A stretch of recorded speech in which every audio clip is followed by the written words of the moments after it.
যাদের VC camera কাজ করতেছে না তাদের জন্য আমার এই ভিডিওটা দেখেন। আমার হলো এখানে প্রো ভিসি ক্যামেরা নিয়ে আসি, তো এটাতে অবশ্যই কাজ হবে। তো অনেকেই আছে যারা ঢুকতে পারতেছে না, লঞ্চ ফেল দেখাইতেছে, কিন্তু এটাতে আমার লঞ্চ ফেল দেখাবে না।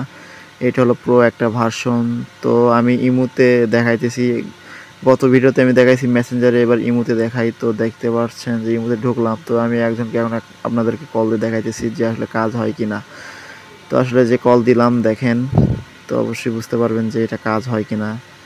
এই যে দেখেন এইখানে এটা সোজা করেও নিতে পারবেন, যেমন খুশি তেমন করে নিতে পারবেন। তো আমি এটা সোজা করে নিতেছি, দেখেন এখানে সোজা করে নিলাম। তো এখন দেখতে পাচ্ছেন অনেক সুন্দরভাবে ভিডিও কল, প্রাঙ্ক কল দেওয়া যাবে। তো যাকে দেবেন সে ধরতেই পারবে না যে আপনি এটা একটা প্রাঙ্ক কল দিছেন। তো যাদের আসলে ক্যামেরাটা লাগবে প্রো ভার্সন তারা অবশ্যই টেলিগ্রামে নক দেবেন, তাহলেই পাবেন। ধন্যবাদ সবাইকে, ভালো থাকবেন।